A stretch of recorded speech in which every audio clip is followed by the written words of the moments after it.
Muy bien, bienvenidos a este tiempo en el que nos proponemos aprender acerca del Señor, acerca de Dios, de su plan y de su propósito eterno para con nosotros.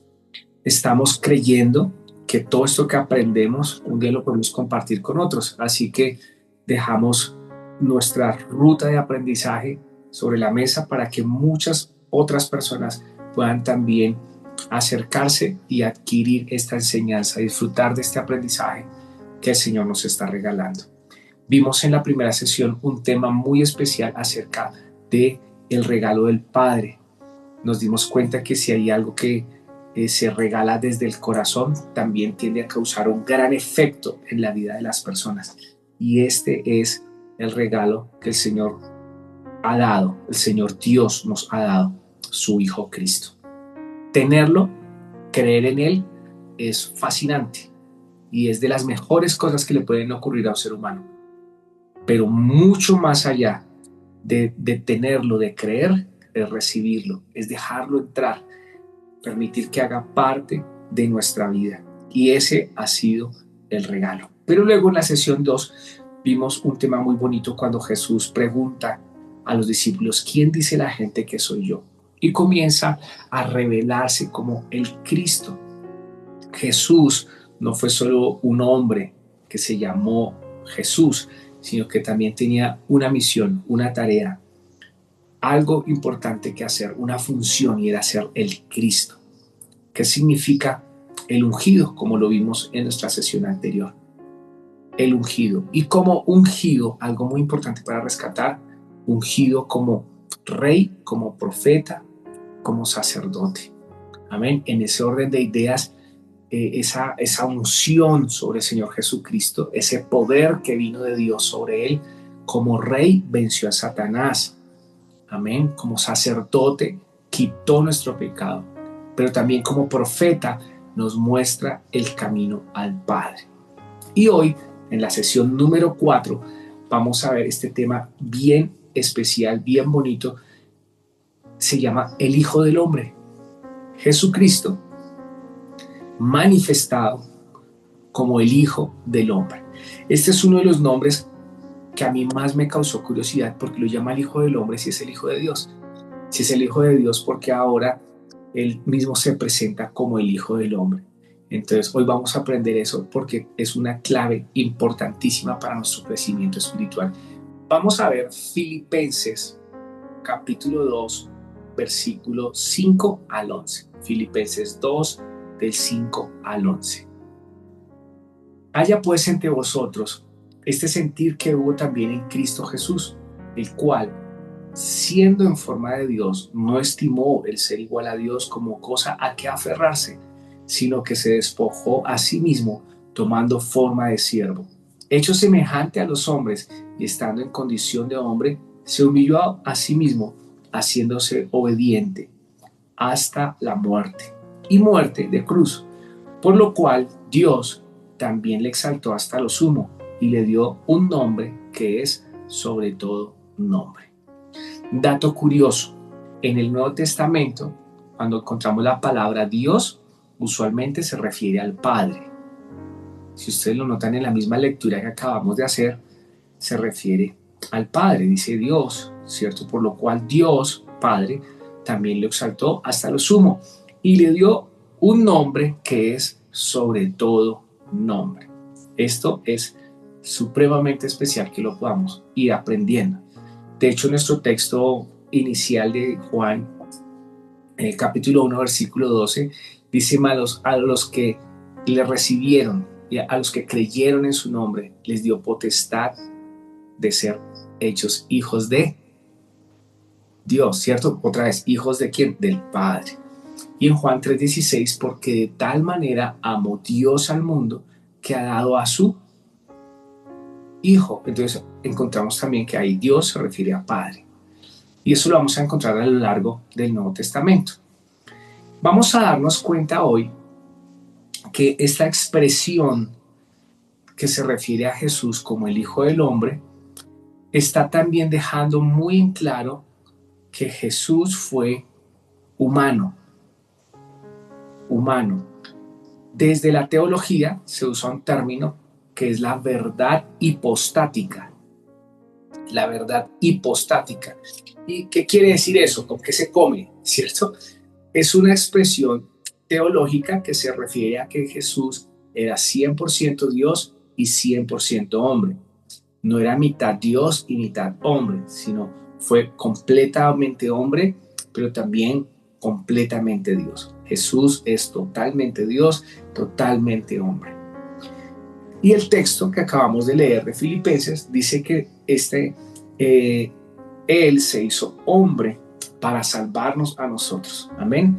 Entonces, esta identidad que Dios adquiere a través de su Hijo Jesucristo para hacerse como nosotros.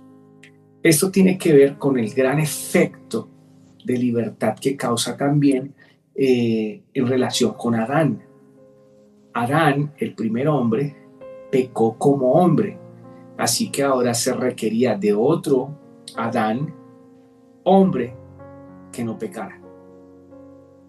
Si Jesús, como Dios, hubiese vencido a Satanás y hubiese pasado sin pecado, pues le hubiera hecho trampa al diablo, ¿no? Ahora, el diablo no tuvo ningún remordimiento de hacer trampa y engañar al hombre, pero sí queda claro que había una manera legal y también legítima de recuperar la humanidad, de rescatar la humanidad, y era que un hombre justo diera su vida en lugar del hombre que en el caso de Adán se había hecho culpable o pecador. Número 1.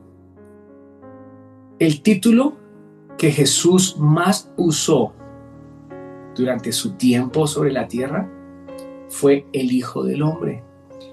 Él dijo de sí mismo que él era el Hijo del Hombre y lo usó más de 80 veces. Esta no fue una forma como lo identificaron los discípulos o las otras personas, sino que él mismo se dijo ser el Hijo del Hombre. Este no fue un título que le dieron, no, era un nombre o un título que él se autoproclamó para identificarse directamente con la humanidad. Amén. Él quería revelar a la humanidad su identidad, pero también su misión. Y esta era una manera importante de hacerlo. ¿Por qué Jesús prefería llamarse el Hijo del Hombre antes que el Hijo de Dios? La respuesta es sencilla. Porque era un cumplimiento profético. Amén. Del profeta Daniel en el capítulo 7, versículo 13 al 14. Y dice así: He aquí, con las nubes del cielo venía uno como hijo de hombre, y fue dado dominio, gloria y reino. Amén, tremendo.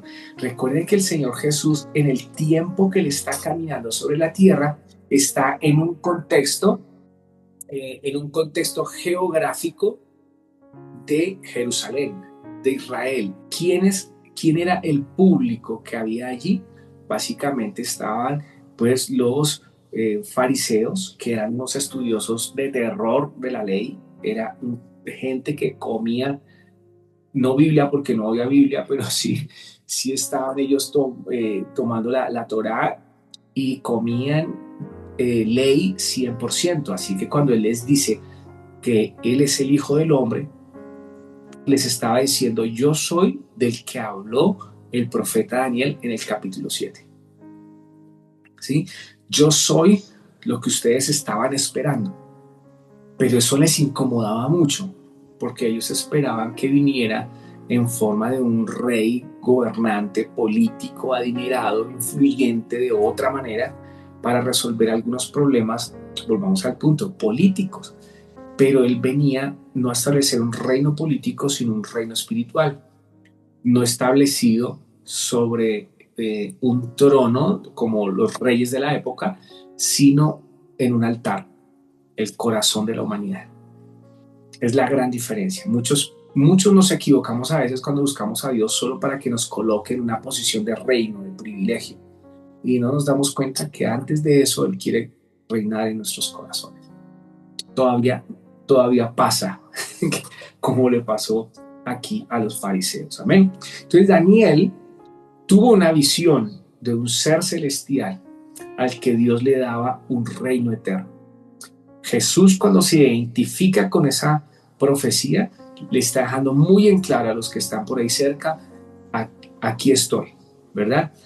Pero cuando Él lo declara frente al sumo sacerdote, dice: veréis al Hijo del Hombre sentado a la diestra del poder de Dios, en Mateo 26, 64. Este es el contexto. Mateo 26, 64. Dice: Hijo del Hombre no solo habla de humanidad, sino también de autoridad celestial. Y para estos sumos sacerdotes y fariseos, religiosos, y aún la gente del pueblo que había estudiado la ley, pues esa expresión Hijo del Hombre les retumbaba, los identificaba, o mejor, Él se identificaba inmediatamente con algo que ellos habían estado esperando por mucho tiempo. Amén. Y allí, por supuesto, autoridad. El propósito de este nombre entonces también es, en cuanto a nosotros, revelarnos su verdadera humanidad. Cuando llego a este punto siempre me pregunto: ¿y por qué Jesús no apareció de una vez de 30 años como una persona de 30 años, sino que efectivamente tuvo su ingreso a esta tierra? Tengo un amigo que dice: a este plano terrenal, en este nivel terrenal, ¿cierto? Este espacio de la humanidad, entró como entran todos los humanos, a través del vientre de una mujer. Amén. Y ella tuvo su parto o su alumbramiento como una mujer normal, porque Jesús estaba participando de nuestra humanidad. Amén. Dice la palabra de Dios en Hebreos capítulo 14, versículo 18: por cuanto los hijos participaron de carne y sangre, Él también participó de lo mismo. Hebreos 2, 14 al 18. Y bueno, lo estoy resumiendo, pero ese es el contexto de lo que dice esa palabra. Jesús, tengamos claro, no fingió ser un ser humano. Amén. Él no fingió ser humano. Él se hizo verdaderamente humano. Y en estos fin de año, pues todos esperamos que sea el 24 y celebramos el nacimiento, ¿cierto? Que se celebra en la Navidad el nacimiento del Señor Jesús. Históricamente hay como una discusión, porque lejos de haber nacido en un diciembre, es posible que Jesús haya nacido hacia el mes de abril. ¿Cómo les parece? Interesante, ¿no? Algunos historiadores dicen que efectivamente fue hacia el mes de abril. Otros, muchos menos, ¿cómo se dice? Otros llegan a pensar que fue como hacia el mes de agosto, por el tiempo, por el clima, por la forma en que estaban alojados los animales en el pesebre, y tienen allí otros argumentos. Pero 24 de diciembre, pues es la oportunidad que tenemos nosotros de celebrar la Navidad. Yo creo que no es lo importante si fue en diciembre, abril o agosto. Lo importante es que hoy habita en nuestro corazón y que podemos aprovechar esta oportunidad de que a nivel mundial se habla del nacimiento de Jesús, para que lo celebremos con ellos y sea la oportunidad de que ellos sepan algo acerca de Jesús. Y Jesús no va a estar peleando por fechas. Él no vino a establecer una fecha de cumpleaños. Ya Él fue a establecer su reino en nuestros corazones. Pero el estilo es lato. Es muy posible que Jesús haya nacido hacia el mes de abril, según algunos historiadores. La Biblia nos muestra en San Juan 4:6 que Jesús se sintió cansado. Él no fingió cansancio, Él realmente se sintió cansado. En Mateo 4:2 dice que también sintió hambre. Si hubiese sido Dios sin materializarse, sin tomar esta forma humana, pues no hubiese sentido cansancio ni hambre. Otro, de lo que sufrimos todos los seres humanos muchas veces a lo largo y ancho de nuestra vida, tristeza. Jesús también sintió tristeza. Juan 11:35. Y por supuesto también sintió dolor. Dolor. Lucas 22:44 nos habla de que Jesús también sintió dolor. Cansancio, hambre, tristeza, dolor. Otras cosas, también encontramos a un Jesús enojado un día, ¿cierto? Que entra al templo y voltea las sillas por allá. También lo vemos teniendo compasión de otros, sintiendo el dolor de otros. Y bueno, qué bonito que nosotros podamos ver que Jesús fue completamente humano. Esto trae otro extremo de nivel de pensamiento y otras doctrinas que enseñan que efectivamente Jesús era 100% hombre y no tenía nada que ver con divinidad. Entonces se van al otro extremo, ¿cierto? En el que podríamos negar la divinidad del Señor Jesucristo. Pero el contexto bíblico nos permite encontrar este respaldo acerca de la divinidad del Señor Jesucristo. Pero a pesar de ser un humano, 100% humano, nunca pecó. El Señor Jesús fue el segundo Adán, el hombre perfecto que restauró lo que el primer hombre perdió. Adán pecó, pero Jesús no. Y esto es algo impresionante, porque ambos 100% humanos, pero este fue nuestro gran ganador. Amén. Romanos 5, 17 al 19. Yo quiero que leamos ese texto. Romanos 5, y vamos a leer del 17 al 19. Dice así la palabra. Si por la transgresión de uno solo reinó la muerte, mucho más reinarán en vida por uno solo, Jesucristo, los que reciben la abundancia de la gracia y el don de la justicia. Así que, por la transgresión de uno vino la condenación a todos los hombres. De la misma manera, por la justicia de uno vino a todos los hombres la justificación que produce vida. Así como por la desobediencia de un hombre muchos fueron constituidos pecadores, así también por la obediencia de uno muchos serán constituidos justos. Amén. Esa palabra es tremenda, porque es la que nos coloca en contexto. Y note que está hablando de Jesús no como Dios, sino como hombre, como un hombre. Muy bien. ¿Cómo Hijo del Hombre experimentó nuestra vida para podernos presentar delante del Padre a nosotros? O sea, Él se hizo hombre para que al unirnos a Él y Él unirse a nosotros, ahora pudiera presentarnos delante del Padre como debió haberse presentado Adán. Recuerden que cuando Adán peca, según Génesis capítulo 3, dice que el Dios salió a buscarlo por el huerto y no lo encontraba. Adán, ¿dónde estás? Nada. Adán, ¿dónde estás? Nada. Él estaba escondido, avergonzado. Al fin sale y le dice a Adán, ¿por qué te escondes? Dice, Señor, porque me vi desnudo, tuve miedo y me escondí. Tremendo. O sea que Adán no se podía presentar después de haber pecado delante de Dios con libertad. Por eso Jesús se presenta libremente delante del Padre, porque Él nunca pecó. Cuando tú recibes a Cristo en tu corazón, debes saber que te unes a Él y Él se une a ti. Somos uno con Cristo.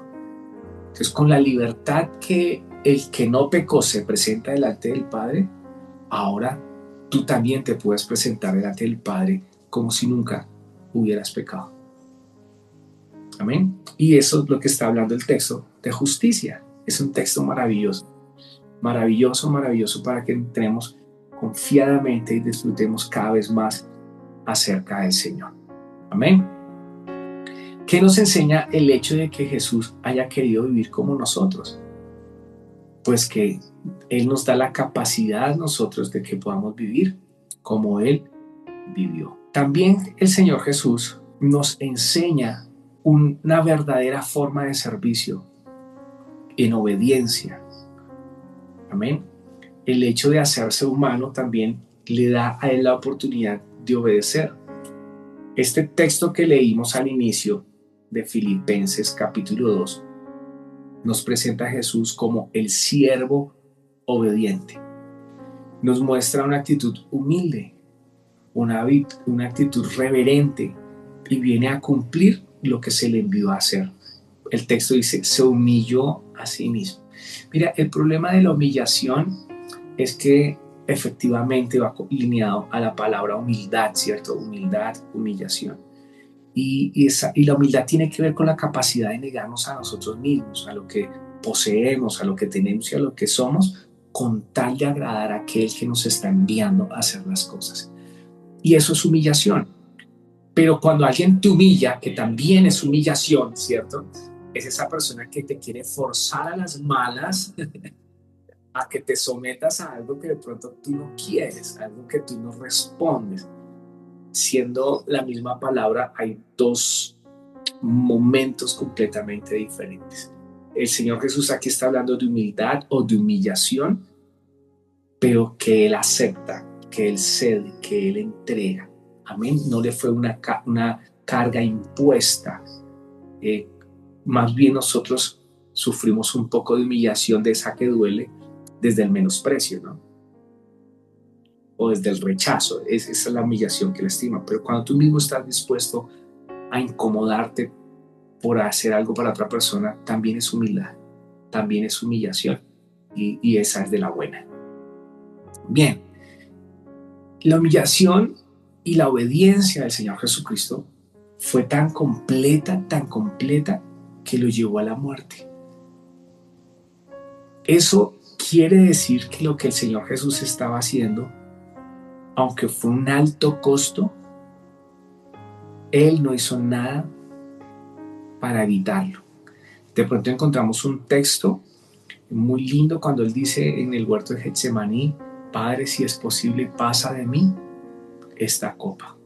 Él está mostrando allí su humanidad y sabe todo lo que le espera a partir del momento que lo capture, pero Él está aún en ese momento de dolor y de tristeza, porque le dice a sus discípulos, acompáñenme a orar porque me siento triste, mi alma está triste hasta la muerte.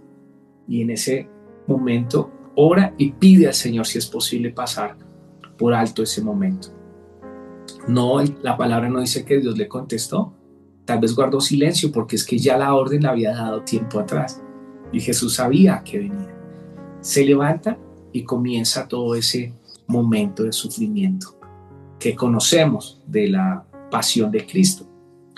Pero algo poderoso es que fue tan obediente que la obra la hizo completa. Si era hasta morir, murió.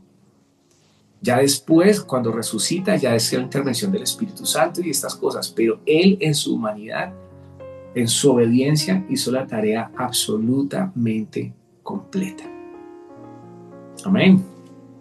Impresionante, ¿cierto? Bien, pues ser hijo del hombre significa vivir dependiente del Padre. Ser hijo del hombre significa vivir completamente dependiente del Padre. Además, también lleno del Espíritu Santo. Hechos capítulo 10, versículo 38, nos narra una historia maravillosa. Hechos 10, 38. Allí está Pedro predicando, dando una palabra tremenda y habla de Jesús, cómo iba haciendo lo que se le mandó a hacer, lleno del Espíritu Santo.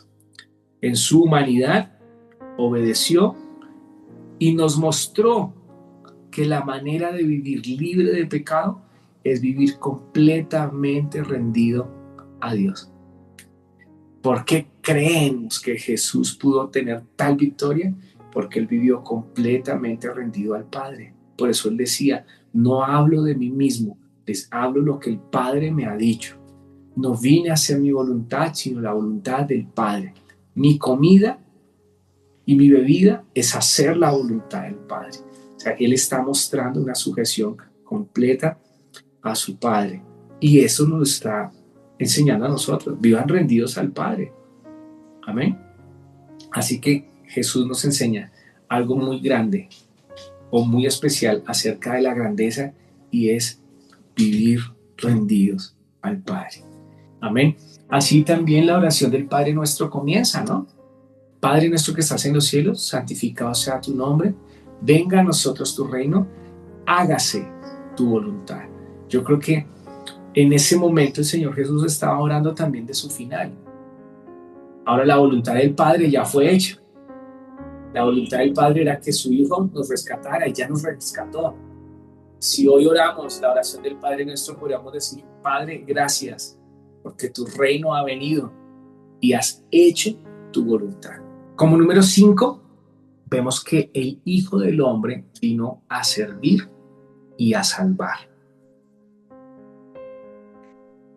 Recuerden que las personas de la época esperaban a un Mesías que les permitiera encontrar libertad política, económica, social. Entonces no lo reconocían, porque él fue a servir a la gente.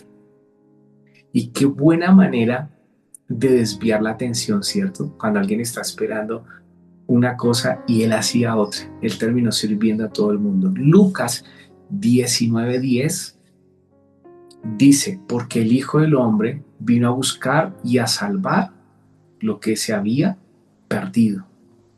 Y en Marcos 10:45 dice: el Hijo del Hombre no vino para ser servido, sino para servir y dar su vida en rescate por ellos.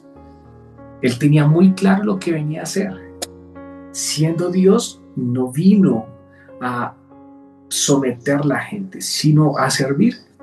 Y el servicio lo enseñó desde el ejemplo.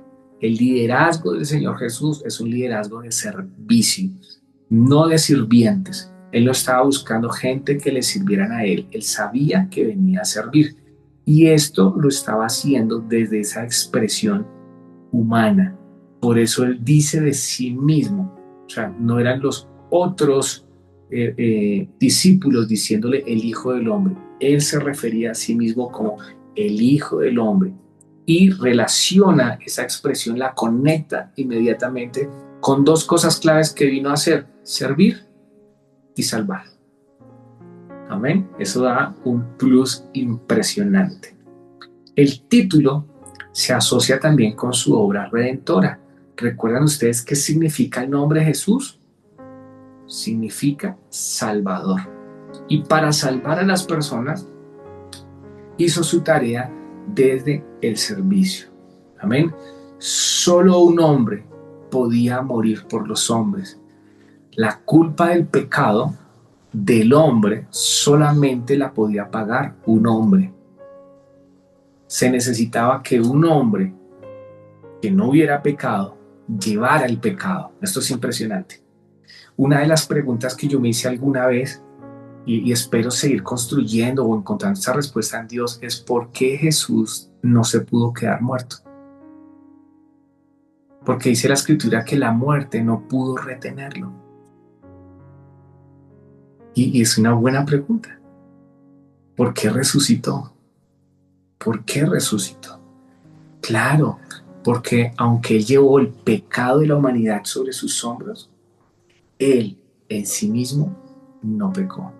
Entonces, el pecado de la humanidad que llevó hizo que Él muriera, hizo que lo mataran, porque la paga del pecado es muerte. Pero como la muerte no encontró en Él culpa, no lo pudo retener. No lo pudo retener. O sea, esto es una cosa espectacular. No lo pudo retener. Resucitó. Amén. Entonces el Espíritu Santo lo resucita. Ahora, es una forma en que yo he encontrado la respuesta, ¿sí? No, pues por ser Dios, pues fue resucitado. Ok. está bien. Si alguien decide pensarlo así, no lo voy a discutir.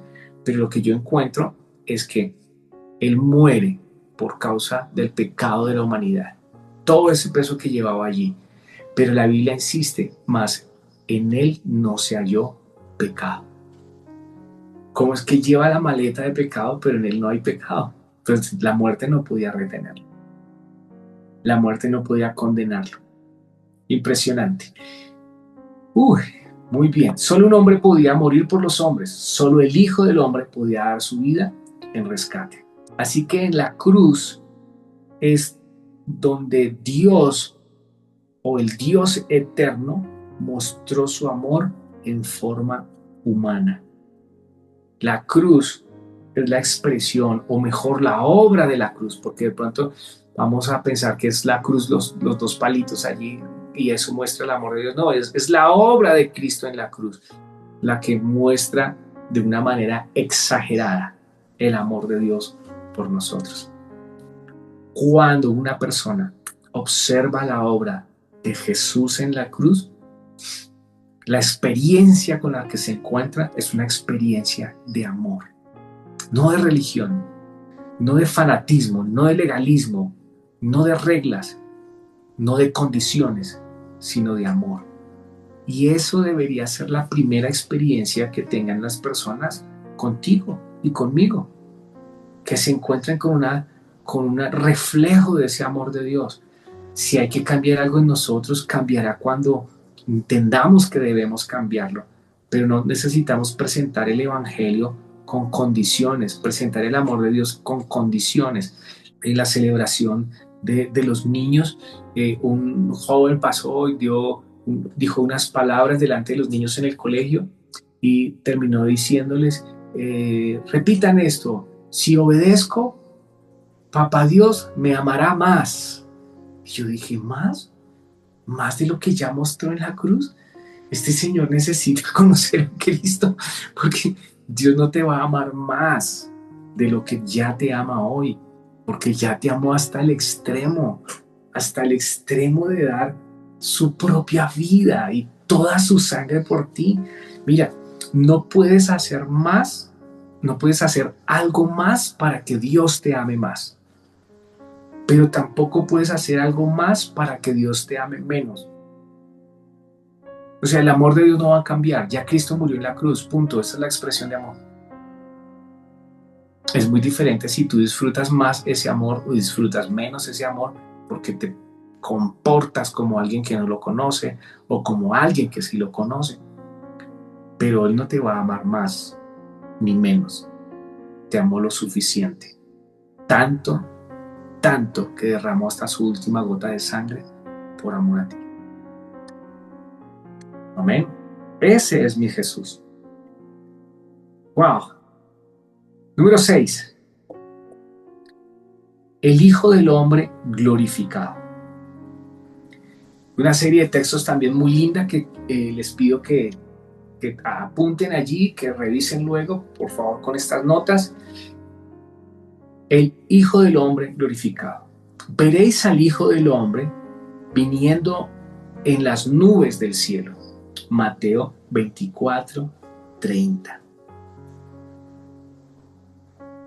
Eso estaba diciendo Jesús de sí mismo a sus discípulos. Verán al Hijo del Hombre. Wow, viniendo en las nubes del cielo. Mateo 24 es uno de los relatos más apocalípticos. Jesús mismo hablando acerca del apocalipsis y en este contexto de la segunda venida. Y en Hechos capítulo 7, 56 dice así: vi los cielos abiertos y al Hijo del Hombre de pie a la diestra de Dios. Esta otra parte es la historia de Esteban, un joven que muere apedreado poco antes de que aparezca Pablo o Saulo de Tarso, que luego se llama Pablo. Y este es Esteban, que lo matan a piedra. Y mientras lo apedreaban, Esteban estaba poniendo sus ojos hacia el cielo y él decía: allá veo al Hijo del Hombre. Allá veo al Hijo del Hombre de pie a la diestra de Dios. Esto es tremendo. Esto es tremendo. Bueno, de pie o sentado. Creo que hay una versión que dice sentado a la diestra de Dios. Pero ahí estaba Esteban reconociendo de una manera sobrenatural lo que estaba ocurriendo. Y muere. Esteban muere apedreado. Parece ser que uno de los testigos de su muerte era el mismo Pablo. Pablo parece que ayudó a tirar piedras para matar a Esteban. Y es ahí donde también recibe el testimonio de, del Evangelio.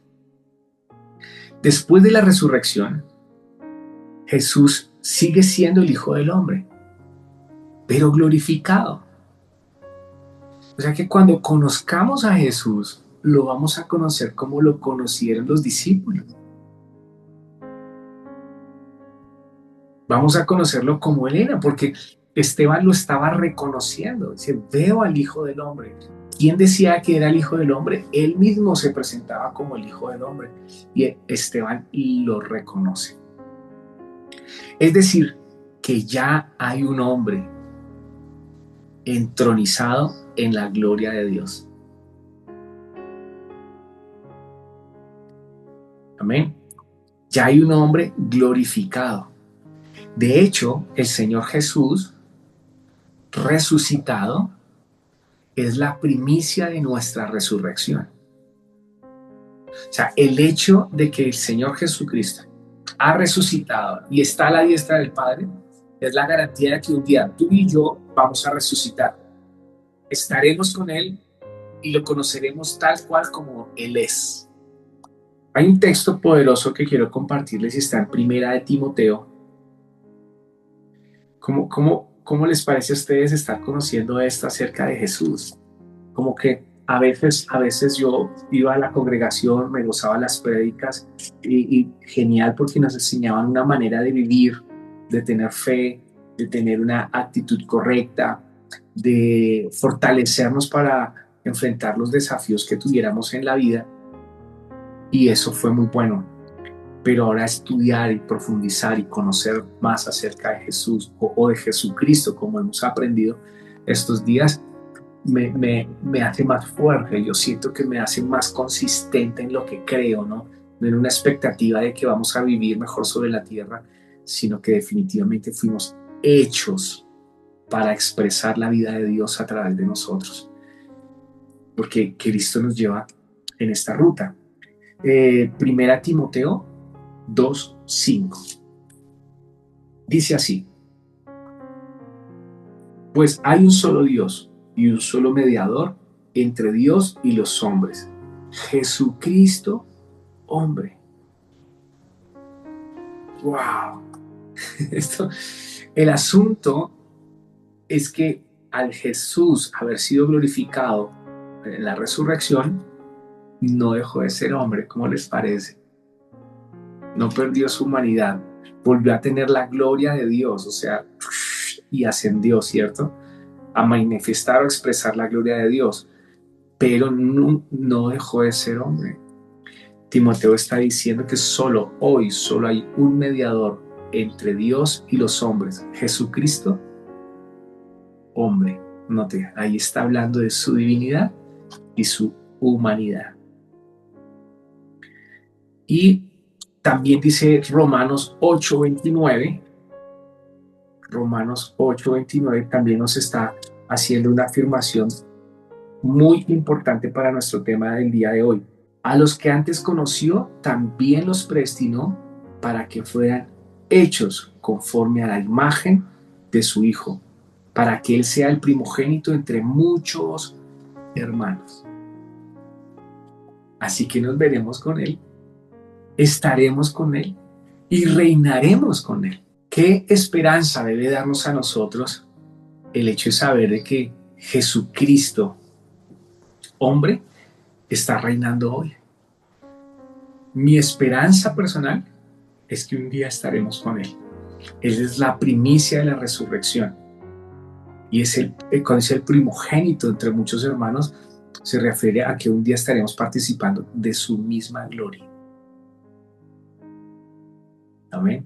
De esa misma eternidad junto a Él y con Él. Bien, así que conocer a Jesús como el Hijo del Hombre nos enseña que Dios no está lejos de nuestras luchas. Esto debe dejarnos a nosotros un sabor de esperanza y de gratitud y de fe continuamente, porque lo que la palabra también nos permite entender es que todo lo que nosotros hemos luchado en la vida sobre esta tierra también lo luchó Jesús. Dice el apóstol Pablo que todos los hombres en cualquier parte del mundo sufren las mismas cosas que sufrimos nosotros. Solo que cuando estamos sufriendo a veces sentimos como que yo soy el único que han traicionado, yo soy el único que han dejado, yo soy el único que han tumbado, mi cuenta de banco fue la única que hackearon.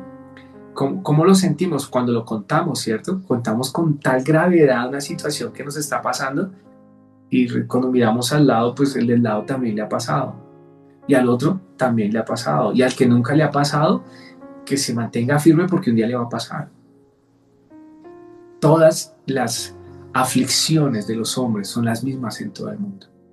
Somos hombres y mujeres llenos y cargados de tantas debilidades que en un momento de la vida experimentamos los mismos sufrimientos. Nosotros necesitamos entonces saber que el Señor entiende nuestras debilidades, porque Él las vivió, Él las sufrió. La diferencia es que no pecó, pero sufrió las tentaciones, tuvo el frío, tuvo la tristeza, tuvo el enojo, frustraciones. Sin duda me parece muy interesante cada vez que Jesús le decía a los discípulos: ¿hasta cuándo los voy a soportar, hombres de poca fe? Ahí está expresando algo de frustración. Les estoy enseñando y estos cabezones no entienden.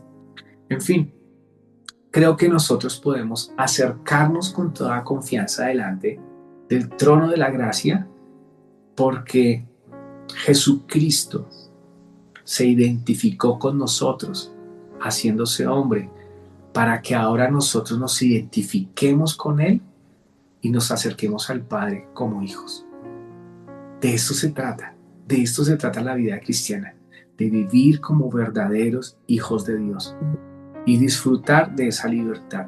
Hebreos 4, del 15 al 16, dice que podemos acercarnos con confianza. Acerquémonos pues confiadamente ante el trono de la gracia. Y además, como si fuera poco, tenemos esperanza en que el mismo hombre que venció la muerte vive en nosotros. La manera como es posible que Cristo viva en nosotros es que murió y resucitó. Si no hubiese muerto, no hubiera resucitado. Y si no hubiera resucitado, no viviría en nosotros. No lo podríamos experimentar y recibir como hoy lo tenemos. Amén. Bien, les voy a pedir el favor que levanten sus manos un momento donde se encuentran y hagamos esta oración juntos. Señor Jesús, gracias porque siendo Dios te hiciste hombre para acercarte a mí. Gracias por vivir lo que yo vivo, por entenderme y por redimirme. Enséñame a vivir con tu humildad y obediencia y a reflejar tu amor cada día. Te pido, Señor, que nos des sabiduría para comprender cada día más y más y más de quiénes somos en ti y del propósito por el cual estamos sobre esta tierra. En el nombre de Jesús. Amén.